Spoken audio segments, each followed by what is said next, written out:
நமச்சிவாய சிவாய நம.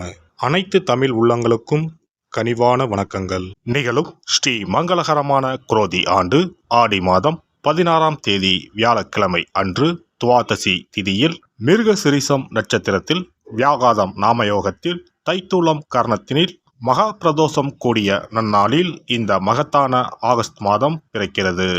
இம்மாத கிரகநிலை என பார்த்தால் ரிஷபராசியில் குரு பகவானும் செவ்வாய் பகவானும், கடகராசியில் சூரிய பகவானும் புதன் பகவானும், சிம்ம ராசியில் சுக்கிர பகவானும், கன்னிராசியில் கேது பகவானும் உள்ளனர். கும்பராசியில் சனி பகவான் வக்ர நிலையில் உள்ளார். மீனராசியில் ராகு பகவான் சஞ்சாரம் செய்கின்றார்.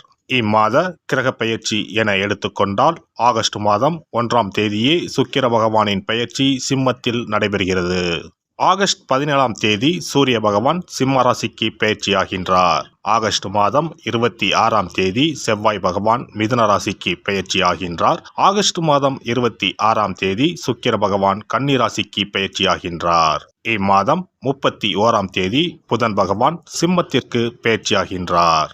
இந்த கிரகங்களின் சஞ்சாரம் மற்றும் இடப்பெயர்ச்சியால் உங்கள் ராசிக்கு இம்மாதம் என்னென்ன பலன்கள் கிடைக்கப் போகின்றது என்பதனையும், அசுப பலன்கள் ஏற்படுமாயின் ராசிக்காரர்கள் செய்ய வேண்டிய பரிகாரம் என்ன, வழிபட வேண்டிய தெய்வம் யார் என்பதனையும் காண்போம். உங்கள் வாழ்வில் வளமும் நலமும் செல்வ செழிப்பும் பெற்று வாழ்வில் உயரிய நிலையை அடைய எல்லாம் வல்ல எம்பெருமானை வேண்டி விரும்பி கேட்டுக்கொள்கிறேன். மேசராசி அன்பர்களே, இந்த மாதம் நினைத்த காரியத்தை நிறைவேற்றுவதில் வேகம் காட்டுவீர்கள். சகோதரர் வழியில் நன்மைகள் உண்டாகும். எதையும் மனோதைரியத்துடன் செய்து முடிப்பீர்கள். வீடு தொடர்பான பணிகள் விரைந்து நடக்கும். நெருக்கடியான நேரத்தில் எதிர்பார்த்த உதவிகள் கிடைக்கும். தொழில் வியாபாரத்தில் ஈடுபட்டு இருப்பவர்களுக்கு கீழே உள்ளவர்களால் லாபம் உண்டாகும்.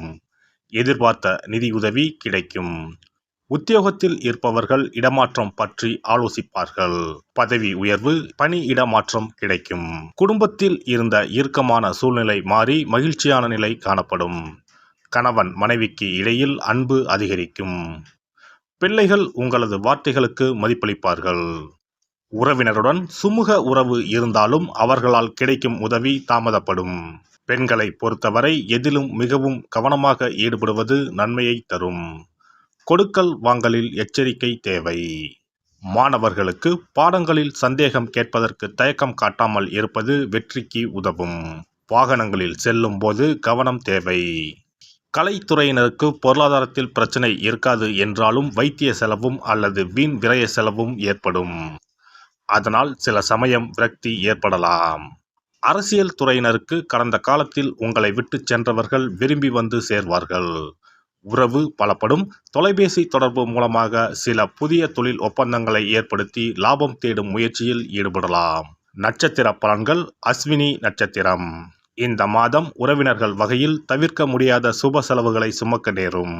முக்கியமான பயணமும் முக்கிய பிரமுகர்களின் சந்திப்பும் உண்டாகும். அது உங்கள் எதிர்காலத்திற்கு நல்ல அஸ்திவாரமாக இருக்கும். சிலர் கூட்டு முயற்சிகளில் லாபம் தேடலாம். பரணி நட்சத்திரம். இந்த மாதம் ஆரோக்கியம் நன்றாக இருக்கும். தொழில், வேலை, உத்தியோகம் ஆகியவற்றில் வெற்றி அடையலாம். சேமிப்பும் உண்டாகும். உங்கள் உழைப்பும் நம்பிக்கையும் உங்களுக்கு முழுமையான பலனை தரும். எதிர்ப்பும் இடையூறும் ஒரு புறம் இருந்தாலும் உங்களின் தன்னம்பிக்கையாலும் தைரியத்தாலும் அவற்றை போராடி எதிர்த்து நின்று வெற்றி கொள்வீர்கள். கார்த்திகை நட்சத்திரம். இந்த மாதம் கடமைகளை காப்பாற்றுவீர்கள். பொருளாதாரத்தில் பிரச்சனை இருக்காது என்றாலும் வைத்திய செலவும் அல்லது வீண் விரய செலவும் தவிர்க்க முடியாததாக இருக்கும். அதனால் சில சமயம் விரக்தி ஏற்படலாம். மனதில் ஆறுதலும் நம்பிக்கையும் உண்டாகும். தொழில், வியாபாரம், உத்தியோகத்தில் பிரச்சனைகள் இருக்காது. செவ்வாய் கிழமைகளில் சிவனை வணங்கி வர எல்லா பிரச்சனைகளும் தீரும். காரிய வெற்றி உண்டாகும். சிறப்பு தொகுப்பு. கண் திருஷ்டிகள் அகன்று தடைப்பட்டு கொண்டிருக்கும் காரியங்கள் நிறைவேற செய்ய வேண்டிய பரிகாரம் என்ன என்பதனை பற்றி காண்போம். வாழ்க்கையில் நல்ல நிலையில் இருந்தவர்கள் கூட திடீரென்று பொருளாதாரம் இழந்து மன கஷ்டங்களுடன் வாழும் நிலை ஏற்படும். இந்த நிலை எதனால் ஏற்பட்டது என்று ஆராய்ந்து பார்த்தால் பெரும்பாலும் அவர்களின் மீதான கண் திருஷ்டிதான் காரணமாக இருக்கும். கல்லடி பட்டாலும் கண்ணடி படக்கூடாது என்று சொல்வார்கள் அல்லவா, அது உண்மைதான். இது போன்ற பிறரின் பொறாமை கொண்ட கண் திருஷ்டியினால் பலரின் வாழ்க்கை சிரமத்திற்கு ஆளாக நேரிடும். இது போன்ற கண் திருஷ்டிகளிலிருந்து எப்படி தப்பிப்பது? இருக்கவே இருக்கிறது எளிதாக கிடைக்கும் ஊமத்தஞ்செடி. தெய்வ சக்தி நிறைந்த செடியாக கருதப்படும் ஊமத்தஞ்செடியின் காய், பூ, இலைகள் என அனைத்தும் தீய சக்திகள் விரட்ட பரிகாரத்துக்கு பயன்படுகிறது. பொதுவாக ஊமத்தம் காய்க்கு கெடுதலை அகற்றக்கூடிய சக்தி உண்டு. நம் வீட்டில் உள்ள எதிர்மறை சக்தியை அகற்றுவதற்கு ஊமத்தங்காய் தீபம் சிறந்த பரிகாரமாகிறது. தெய்வீக மகத்துவம் நிறைந்த ஊமத்தங்காய் மற்றும் பூவையும் எடுத்துக்கொள்ளுங்கள். வீட்டுக்கு அருகில் இல்லை என்றால் நாட்டு மருந்து கடைகளில் கிடைக்கும். இந்த 2 பொருட்களையும் மஞ்சள் தண்ணீரை கொண்டு நன்றாக கழுவி விடுங்கள். சிறிது நேரம் அவற்றிலுள்ள ஈரம் போக ஆறவிட்டு பிறகு அவற்றை ஒரு மஞ்சள் துணியில் குலதெய்வத்தை வேண்டி ₹1 நாணயத்தோடு சேர்த்து முடிந்து வீட்டின் நிலைப்படியில் கட்டி தொங்க விடுங்கள். இந்த முடிச்சை வெள்ளிக்கிழமை அல்லது ஞாயிற்றுக்கிழமைகளில் தயார் செய்து வாசல் படியில் கட்டுவது சிறப்பு. தினமும் வீட்டில் தீபம் ஏற்றி காண்பிக்கும் போது இந்த முடிச்சுக்கும் காண்பிக்கவும். இதேபோல் ஊமத்தம் இலைகள் கிடைத்தால் அந்த இலைகளை சுத்தமான மஞ்சள் தண்ணீரில் கழுவிவிட்டு அவற்றை கொண்டு வீட்டில் இருக்கும் விநாயகருக்கு திங்கள் கிழமைகளில் தொடர்ந்து அர்ச்சனை செய்து வர வேண்டும். ஊமத்தம் பூவையும் விநாயகருக்கு சூட்டலாம். 3 வாரங்கள் தொடர்ந்து திங்கள் கிழமைகளில் விநாயகருக்கு ஊமத்தை இலையால் அர்ச்சனை செய்து ஊமத்தம் பூவை சூட்டி வழிபட்டால் வீட்டில் உள்ள கெட்ட சக்தி நடமாட்டம் மற்றும் கண் திருஷ்டிகள் தீரும். ஊமத்தம் செடியும் சிவபெருமானுக்கு உகந்த இலை ஆகும். இந்த ஊமத்தங்காய் வைத்து சிவபெருமானுக்கு தீபம் ஏற்றி வழிபடுவதன் மூலம் நமது பிரச்சனைகளில் இருந்து எளிதாக விடுபட முடியும். முதலில் 2 ஊமத்தங்காய்களை எடுத்துக்கொள்ள வேண்டும். அவற்றின் மீது முட்கள் இருப்பதால் மிகவும் கவனமாக கையாள வேண்டும். ஊமத்தங்காயின் காம்பு பகுதிகளை வெட்டி கொண்டு கத்தியை பயன்படுத்தி ஊமத்தங்காயின் உள்ளே இருக்கும் விதை பகுதியை முழுவதுமாக நீக்கிவிட வேண்டும். பின்னர் 2 அகல் விளக்குகள் மற்றும் விளக்கு வைப்பதற்கான 2 தட்டுகளை எடுத்து சுத்தம் செய்து அவற்றிற்கு மஞ்சள் குங்குமம் போட்டு வைத்துக் கொள்ள வேண்டும். பின்னர் 2 தட்டின் மீதும் ஒவ்வொரு அகல் விளக்கை வைத்துக் கொள்ள வேண்டும். அதன் பிறகு எப்போதும் பூஜை செய்வதற்கு வைப்பது போன்ற வெத்தலைப்பாக்கு, பழம் போன்றவற்றை வைத்துவிட்டு 2 விளக்குகளையும் ஏற்றி சிவபெருமானை மனதார வேண்டிக் கொள்ள வேண்டும். எனக்கு இருக்கும் பிரச்சனைகள் அனைத்தும் தீர்ந்து இன்பமான வாழ்க்கை கிடைக்க வேண்டும் என வேண்டிக் கொள்ள வேண்டும். இந்த பூஜையை வெள்ளிக்கிழமை அன்று தொடங்கினால் தொடர்ந்து 9 வெள்ளிக்கிழமைகள் செய்ய வேண்டும்.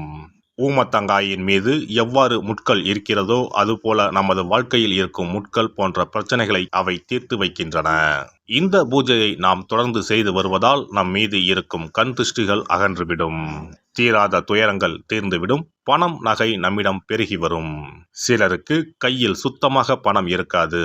வறுமை தாண்டவமாடும். கடன் தொல்லையால் கஷ்டப்படுவார்கள்.